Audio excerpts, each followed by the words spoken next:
leadership, of ownership, of progress belongs to the artists.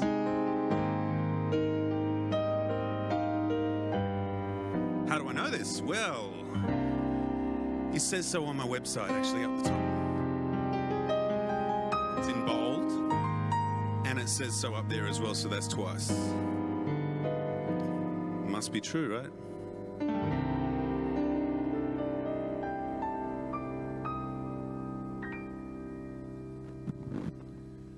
Well, that concludes my presentation for today. Thank you so much for having me. I really appreciate it.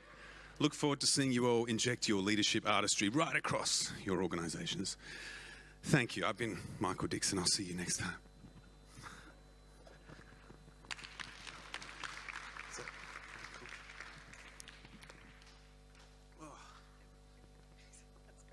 That's great. Jesus. Oh, okay. All right. Wouldn't it be kind of cool if I did that? If I followed through with that? How awesomely awkward would that be? How uncomfortable. The tension. I know a lot of us would be wildly underwhelmed with my contribution here today. I'm pretty sure Pete'd give me a stern talking to out the back. High percentage I wouldn't get invited back next year or ever again. But there's something kind of cool about that tension, that ambiguity, that uncomfortable space that we tend to avoid a lot in life, particularly in work, right? But it's something as leaders we're going to need to get a whole lot more comfortable with, because where we're heading, we're going to experience a whole lot more of that. It's uncomfortable space. There's one particular realm, though, that's very, very, very comfortable with being uncomfortable. Very at home with the unknown. Thrives in the ambiguity, finding meaning in the complexity. It's a realm that's largely been overlooked by the world of business, but it might be time for us to peer in, peel it apart, have a closer look, glean the insights. Does anyone know what kind of realm I'm talking about?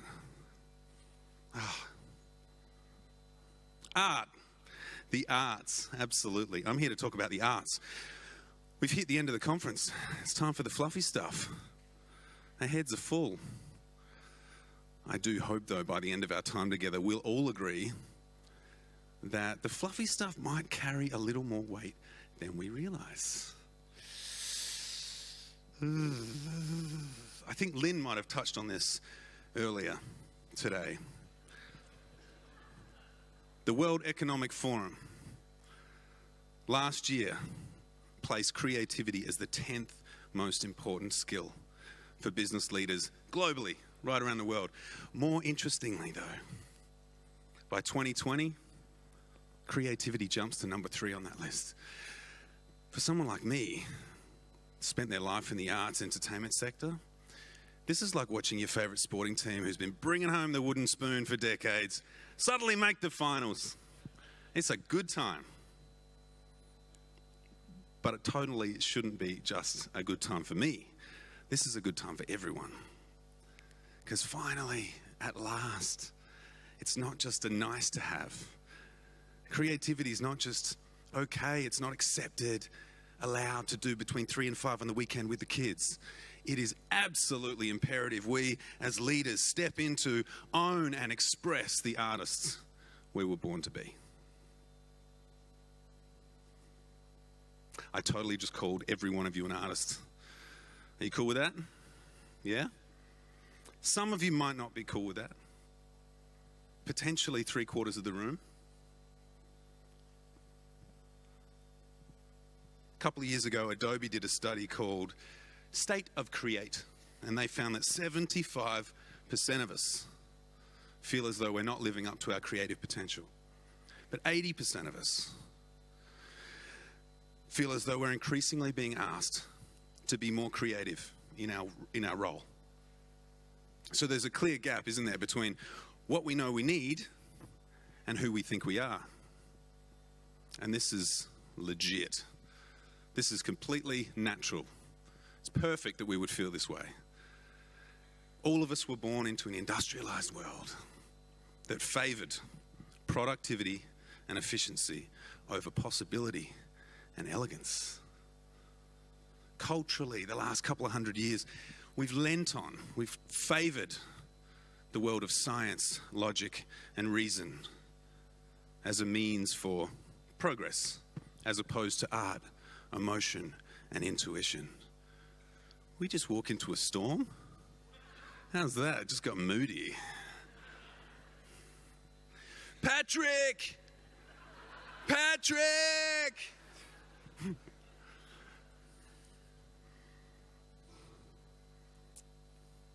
Yeah. I'm still in it. I'm still in this thing, man. We gotta go Alpine style, man. For to make it out alive. Science, logic, reason versus art, emotion, intuition.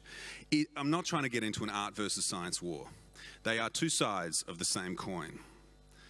It was Einstein himself who said, if what is experienced is expressed through the lens of logic and reason, we call that science. If that same thing being experienced is expressed through the realm of emotion and intuition, we call that art.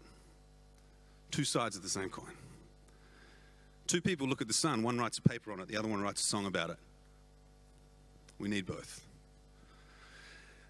Given where we're heading, it might be time for us to swing this pendulum back a little more into the center, just so that we have a wider palette to draw on when facing these volatile, uncertain, complex, and ambiguous challenges. So that's what I'm here to do today. I'm here to represent, I'm here to speak to, I'm here to liberate the artist in you. I want to make one thing clear. I'm not talking about watercolor. I'm not talking about digging out that old guitar, busting out some Beatles songs. I'm not saying we should all head into the Dandenongs, paint our faces, get naked, dance around a campfire. Totally am saying that, by the way.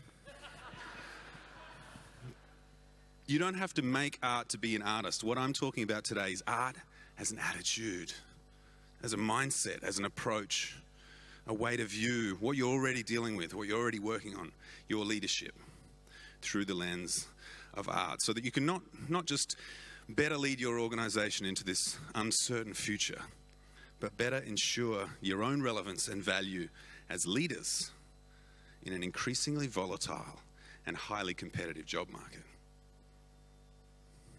Sound good?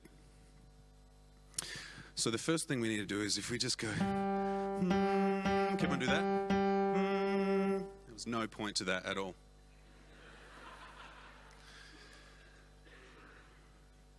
First lens we want to look through. Art has no answers. Art is an eternal inquiry. How many David Bowie fans do we have in the audience? Hands up. Hands up. Every hand should have gone up then. He's watching us right now. What a remarkable example of leadership. What a remarkable man. When he passed tragically earlier this year, I found myself lost in YouTube videos for weeks, just immersed in his magnificence. And I came across one interview, and the interviewer asked David, what do you see as the difference between artists and non-artists? And he said, I don't think there is one. Much cooler than that. I don't buy into this idea that artists are somehow different than the rest of us, that they're tuned into some higher power, that they have some unique gift or talent, a way of seeing the world. I just think that they sit with things longer. They sit in the inquiry longer than the rest of us, which affords them what we perceive to be highly original thought. But as leaders, we've got to have the answers, right? Our team, our clients, our cause depends on the answers. Steve, I'm going to need an answer for this by close of business today. If we're going to move forward on this, Tracy, I'm going to need an answer from you. Answers, answers, answers. But answers are an ending, aren't they? They're a full stop, a finale. Whereas a question is an invitation.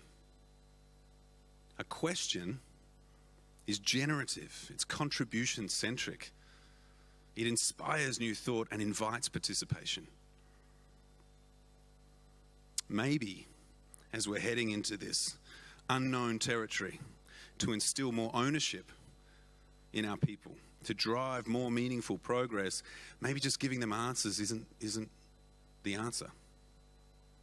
Maybe what's required is to ask of them, ask of ourselves and our organization a bigger, more beautiful question. We could do this right now. We could apply this lens. How many people have an abundance of time? Hands up. Exactly. Well, yeah, a couple. Recently retired or redundant. No one has any time. We're all time poor. We're all information overload. Instead of looking for an answer to solving that problem of our lack of time, what about if we sat with that and asked ourselves a bigger, more beautiful question that might transform our relationship to time? Does that make sense? Just take a minute to do that. Just kick back, sink in to you, and I'll give you some thinking music.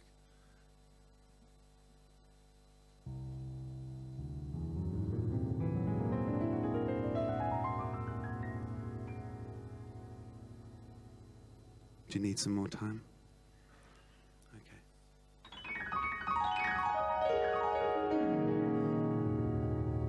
It's time to look through the round window, children. Bigger, more beautiful question. If artists aren't looking for an answer, what are they looking for? Damn it. Many people believe that artists are looking for beauty. They're looking to capture or recreate the perfection in a landscape or a lyric or a sequence of dance moves. But beauty is just a byproduct. Beauty is just one possible outcome on the way to what they're really seeking, what an artist is really seeking, what they want to get close to, what they want to become. Is the truth. It's the truth. The organic, unfiltered, raw, authentic essence of an experience, or a human, or a memory.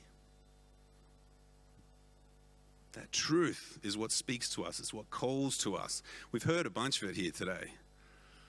Truth just cuts through. How many people in this room know of a man called David White? He's a poet. Hands up. Yeah, cool. There's a few. W-H-Y-T-E. You should all check him out. I think he's the greatest living poet. That's just my opinion. But I'm a super fan. Irish-American guy. He's brought the power and majesty of poetry to the corporate space for the last 20 years. And I was lucky enough to tour with him up and down the East Coast earlier this year. And he is quintessential poet guy with the funky boots and the waistcoat. Always seemed to have a glass of Pinot. And he swaggered. And when he wasn't flirting with girls, he was painting shapes with his language that is just stunning to be around. He calls good poetry language to which we have no defenses. Language to which we have no defenses. He doesn't call good poetry language which is grammatically correct, presents a thought-provoking ideal in an aesthetically pleasing manner. Language to which we have no defenses. So you don't have to know how to write good poetry to write good poetry if you're writing from your truth. You don't have to know how to be a great leader to be a great leader if you're standing in, if you're speaking for, if you're speaking to what is true for you. The raw, organic essence of the moment. We see this increasing preference for authenticity over authority all the time. Rhiannon, I'm sure, was speaking about that today. The millennials, it's their currency, man. They're not looking for a boss, they want a best friend. We see this all the time online. It's amazing. A company will spend $250,000 on a commercial. They'll have the art director and the makeup artist and the set designer, and they'll commission this incredible musician to write this amazing piece, and the whole thing will be this elegant, gorgeous content that just, And yet, it's a 16-year-old kid who records himself with his iPhone in his bedroom playing an out-of-tune guitar that goes viral. It's the mummy blogger who takes an unfiltered photo of herself and posts it at 4 a.m., sharing courageously of the disconnect she feels with her newborn and the terror she has of never finding it, that speaks to the heart of every mother around the world. That truth, as leaders in the future, we just got to be that. You got to remember, sharing your unfinished self is the way forward. Your imperfection is your advantage. Just be all of you all of the time, like an artist. The third lens that I want to look through is to borrow a phrase from Miles Davis. There are no wrong notes. How many people know who Miles Davis is? Keep your hand up if you love jazz. Where my peeps at? Oh, a couple of hands went down. That's cool. Like it or loathe it, jazz is such a treasure trove of insight for the modern world of work. I do full-day programs just on jazz leadership alone. Innovation, improvisation, collaboration, any word that ends in ation, you can find it in jazz, believe me. But I want to play you a snippet of an interview of a guy by the name of Herbie Hancock. Now, he served as Miles's piano player for many years, and he has some very insightful things to say, so hopefully the volume on this is correct. You just kick back, just enjoy a little Herbie on Miles.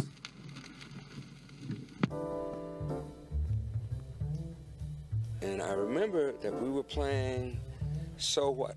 And it was a really hot night. The music was on.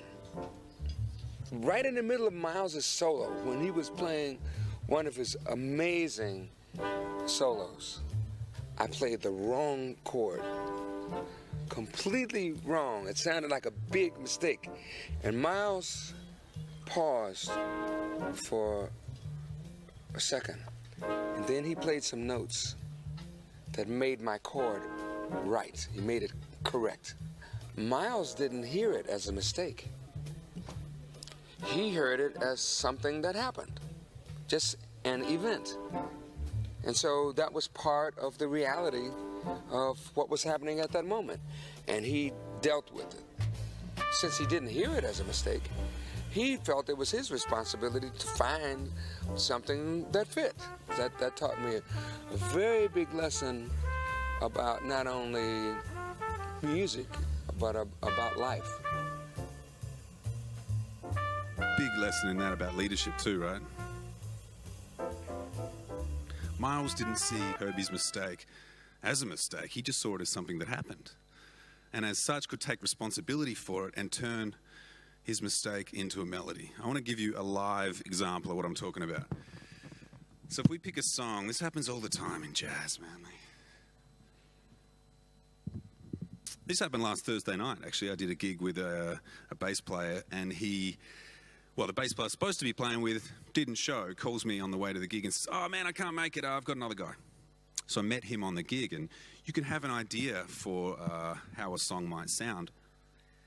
And it just never turns out that way. So let's pick a song everyone knows. You can maybe hit some reverb on the vocal just to make me sound better than I really am. Somewhere over the rainbow, way up high, there's a place that I've heard of once in a lullaby. Even a touch more would be great. Now, if I was to show up on a gig with a bunch of jazz guys, it just wouldn't sound like that. It would not sound like that. The moment that we start playing, the bass player's throwing alternate notes at me, the guitarist is playing chord substitutions, the whole thing is a sweaty, hot mess of chaos. And if I'm not prepared to dance with that, if I'm not prepared to jump on what's happening, then the whole thing comes to a halt. There's no forward motion, there's no progress. You can bet I'm not going to get any more gigs as a musician. This might be what it sounded like as at a jazz gig. Somewhere over the rainbow, way up high, There's a place that I've heard of once in a lullaby. Yeah. Or if there was a second night, we do it again. Be different again. Somewhere over the rainbow, way up high, there's a place that I've heard of once in a lullaby. Is it a three-night residency? It's 3 gigs in a row is what I mean. I'm asking you. You say, no, that's terrible, stop. Or you say, yeah, I want to hear one more. Okay. Somewhere over the rainbow, way up high, there's a place that I've heard of once in a lullaby. Different every time. The key to that kind of poorly... honestly, I apologize for that. That was actually... whatever. It's jazz. We got to be willing to dance with what's emerging. You can have a project, you can have an idea, you can have a whole company. And the moment that you take it to your team, the moment that you take it to market, everything goes out the window. Leadership is embracing whatever emerges. Seeing whatever's happening is just stuff that's happening. You want to be the kind of leader that embraces it, that takes it on, takes ownership of it, and turns mistakes into melodies. Wait a minute. Can you hear that? It's the bar, isn't it? It's the bar. I can hear it. I can see it in your faces. I'm going to quickly recap on those 3 things, and then I'm going to let you fulfill this desire of yours that I see is starting to emerge.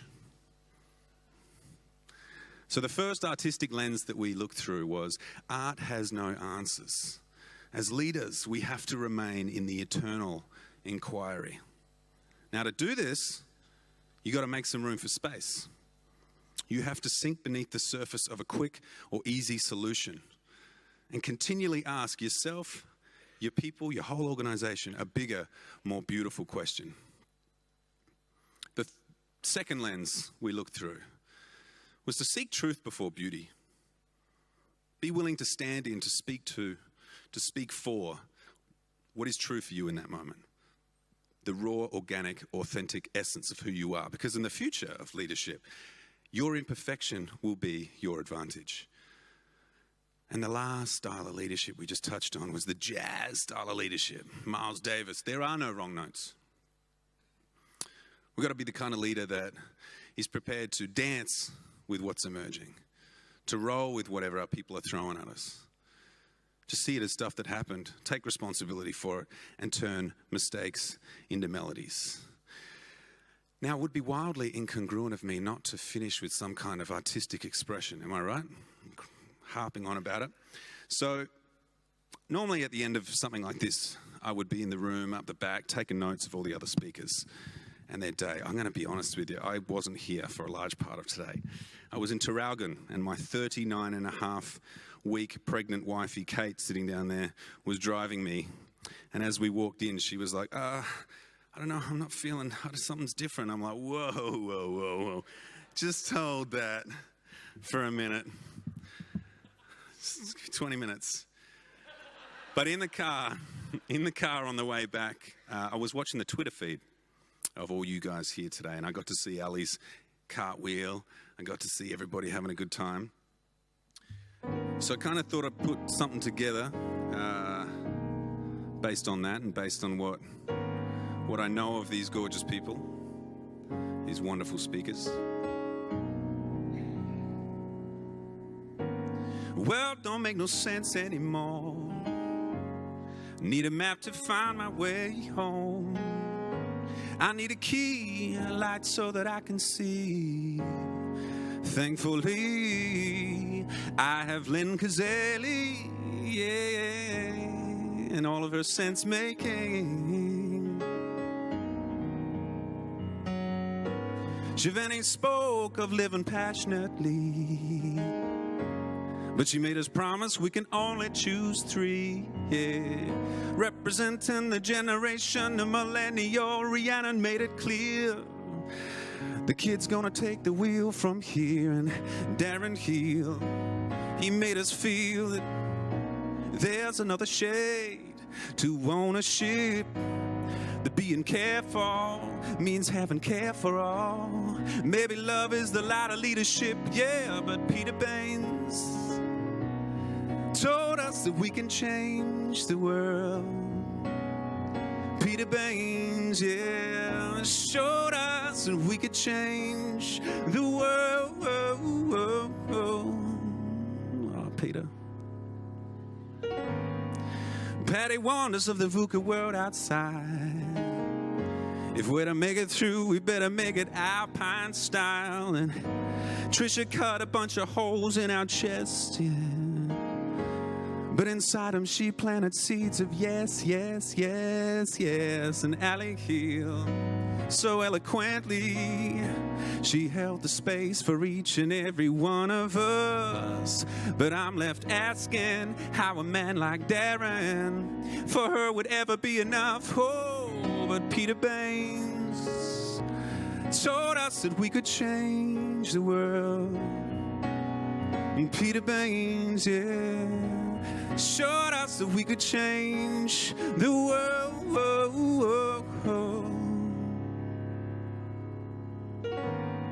Don't forget the Pirate King, the man who speaks of brazen pioneering, with a face of fire and a nerve of steel.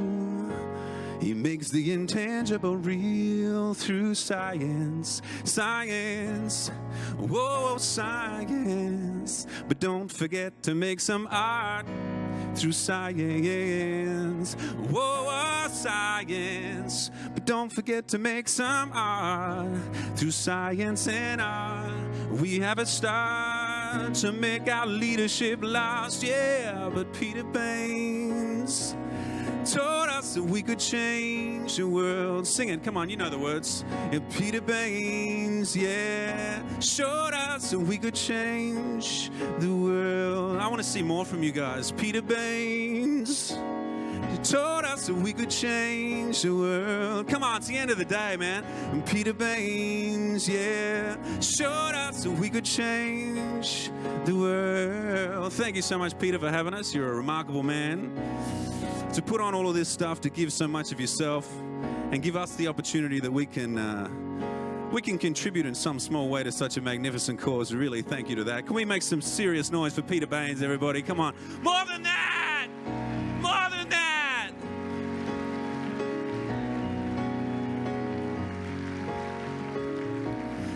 Big hand to Ali for holding the space for us, to all the other speakers, and everyone behind the scenes. Come on, make some noise for them too. Even more noise! Oh my God! Wow!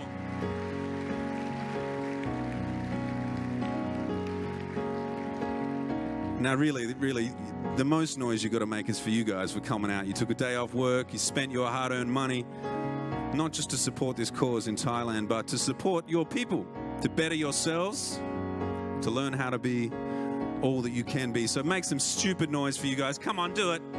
Ow! Hey! You want to get really cheesy with me? Let's just sing this out. Let's embarrass the hell out of this guy. Come on. Hey, I'm Peter Baines. Told us that we could change the world. Come on, sing it, yeah. Peter Baines, yeah, showed us that we could change the world. Ah, Peter Baines told us that we could change the world. Peter Baines showed us that we could change the world.